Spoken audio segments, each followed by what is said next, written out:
Cylinder blast করে সাইকেলের দোকানে ভয়াবহ অগ্নিকাণ্ড। বেআইনিভাবে গ্যাস রিফিলিং করারও অভিযোগ উঠল। ভস্মীভূত হয়ে গেল পাশের গোলদারি দোকানও।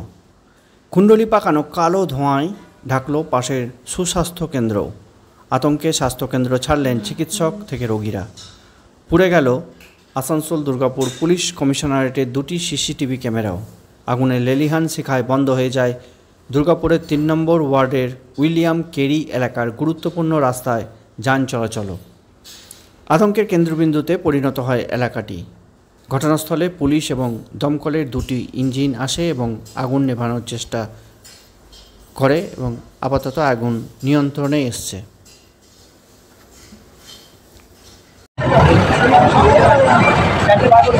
আমার দোকান রানিং অবস্থাতে আমার কাস্টমার যখন ছিল সেই অবস্থাতে হঠাৎ একটা পাশের দোকান থেকে সাইকেল দোকান থেকে আওয়াজ আসছে। সেই আওয়াজ হঠাৎ একটা ভয়ানক আওয়াজ আসছে। সেই আওয়াজটা দেখে আমি বাইরে বেরিয়ে এসে দেখি যে গ্যাস সিলিন্ডারে একটা ফাস্ট করে। তো তারপর আস্তে আস্তে আগুন ছড়াতে থাকে। আগুন ছড়াতে থাকে তো যত সময় যায় তত আগুন আর দাও করে জ্বলতে থাকে। তখন আমরা পুলিশ এবার দমকলকে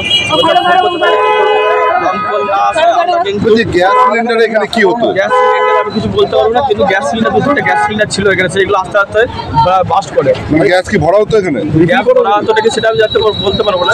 ছিল গ্যাস ছিল। কতগুলো ছিল? কতগুলো ছিল? 2-4টা ছিল। আমি সেটা বলতে পারবো না। সেটাই ব্লাস্ট করেছে। সেটা ব্লাস্ট করেছে, কিন্তু আস্তে আস্তে আগুন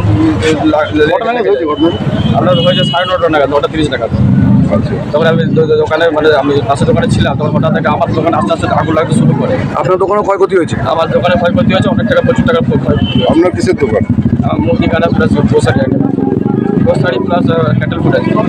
কেউ কি আহত হয়েছে? আহত বলতে কিছু না, আমি নিজের রিক্সা অনেকটা আমার পাশে দোকানে যাতে আগুন না লাগে আমি সেই জন্য নিজে জল ঢেলে নিজের জীবনের রিক্স নিয়ে আমি করেছি। গ্যাস সিলিন্ডার এখানে কেন রাখা হতো?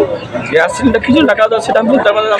সাইকেলের দোকানে গ্যাস সিলিন্ডার সেটা আমি বলতে পারবো না, কিন্তু গ্যাস সিলিন্ডার ছিল, কন্টিনিউ গ্যাস করতো। কি করতো গ্যাস সিলিন্ডারে? গ্যাস সিলিন্ডার কি করতো, দোকান কিছু গ্যাস হয়তো খুচরো কিছু মানে বড় সিলিন্ডার থেকে ছোট সিলিন্ডারে পড়তো, সেটা কিছু এরকম সেরকম কিছু ছিল হয়তো, সেটা আমি বলতে পারবো না। তারপরে গ্যাসের দোকানে এরাও আপনার এখানে আসতো, সেই থেকেই আগুন। আপনার নাম?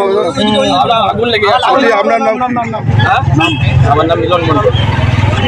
বিশাল আগুন একটা সাইকেল দোকানে ছিল, সাইকেল দোকান বিরাট আগুন হয়েছে। তারপরে যাবতীয় থানায় ফোন করা হলো, ফায়ার ব্রিগেড ফোন করা হলো, ফায়ার এখন এসছে। আপাতত কিছুটা স্বস্তিত আছে। তারপরে এখন যেহেতু দোকান পরিষ্কার হয়ে গেছে, পাশের দোকানটাও কিছুটা লাগতে কিছুটা ঠিকই হয়ে গেছে, পাশেরটাও মাল পুড়ে যেত। ঠিক সময় এসছে ফায়ার ব্রিগেড। মানে সিলিন্ডার ছিল, গ্যাস সিলিন্ডার ছিল অনেকগুলো, তো দেখা যাচ্ছে মানে না হতো এত ভয়াবহ হতে পারে না। হ্যাঁ আছে, সিলিন্ডার বাস্ট হয়েছে। কি কাজ হতো এখানে সিলিন্ডার? বলতে পারবো না, সিলিন্ডার বাস্ট হচ্ছে সেটা দেখ। সিলিন্ডার কি ছোট, বড় থেকে ছোট সিলিন্ডার ফিলিং করা? ছোট দুরকম সিলিন্ডারই ছিল, কি কাজ হতো সেটা জানতে নেই আমরা। কিন্তু সিলিন্ডার যেহেতু বাস্ট হচ্ছে বলে বুঝতে পারছি যে সিলিন্ডার এখানে ছিল, তাছাড়া তো বলতে পারবো না।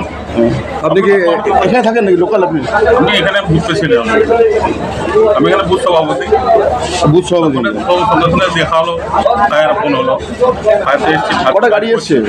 ফায়ার একটা গাড়ি এসছে আপাতত। কিছুটা সত্যি হয়েছে, আগুন পুরোপুরি নিয়ন্ত্রণে আসেনি, সামান্য এখন আছে। আশেপাশে দোকানে ক্ষয়ক্ষতি হয়েছে? হ্যাঁ, পাশের দোকানে একটা ক্ষয়ক্ষতি হয়েছে, অল্প খুব একটা লাগেনি। তার আগে ফায়ার চলে এসেছিল বলে পাশের দোকানে ক্ষতিটা কম। আপনার নাম? আমার নাম তাপস মন্ডল। তাপস মন্ডল।